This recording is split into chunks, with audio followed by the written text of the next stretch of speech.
J'ai participé aussi par des séminaires à ce qui s'est appelé la formation clinique en psychologie médicale. Mais un jour, on me dit, tiens, certains de mes anciens élèves qui avaient suivi, tout ça a été très modeste, des groupes de quelques étudiants par rapport à ces centaines de la faculté de médecine. On dit, tiens, vous me donnez plus? Je ne sais pas pourquoi. Mais on lui a marqué M dans le programme. Alors je téléphone au secrétariat de la faculté, on me dit, oui, en effet, ce cours a changé de statut.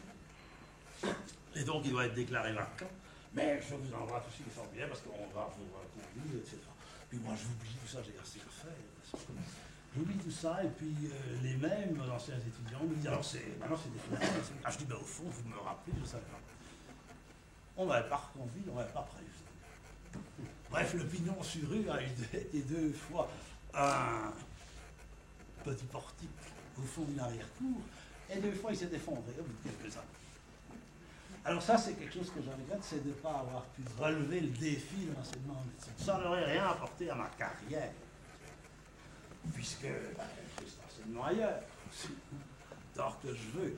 Maintenant, je suis parti aussi dans le circuit à l'étranger, je suis dans les hôpitaux, dans les facultés de médecine, aussi bien qu'en psychologie ou en philosophie, un peu partout. Ça n'aurait rien changé. Ça aurait peut-être changé quelque chose pour les étudiants en médecine et pour leurs patients. Et ça, c'est quelque chose que je regrette. Mais, comme je vous disais, je ne regrette rien et je m'en tiens au mieux. Ce que ça prouve, c'est qu'il faudra continuer à se battre pour faire passer cette anthropopsychiatrie.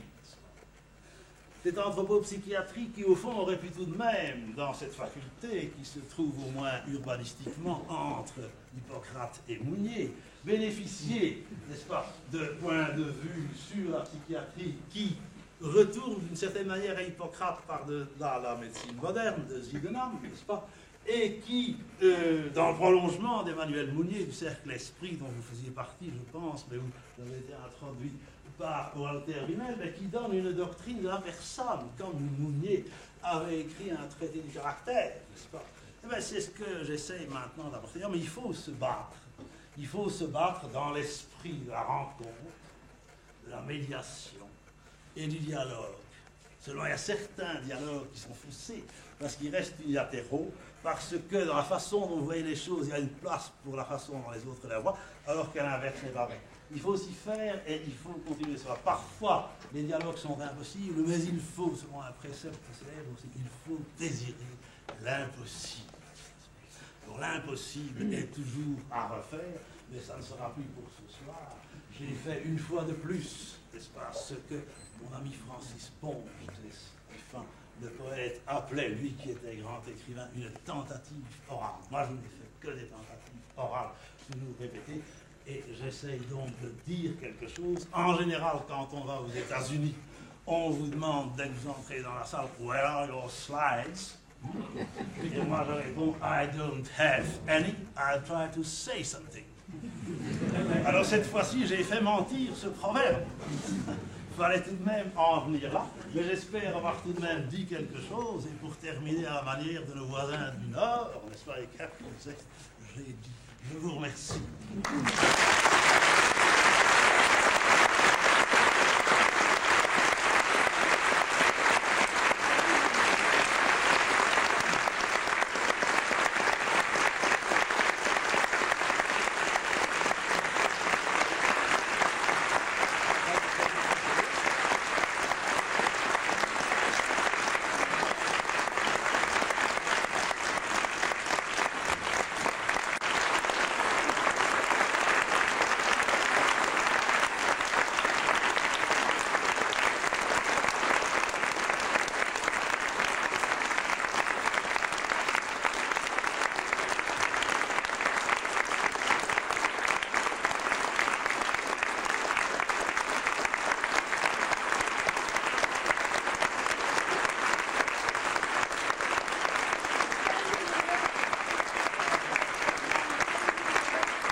passé, c'est la fin de mon premier cours. Je vous remercie.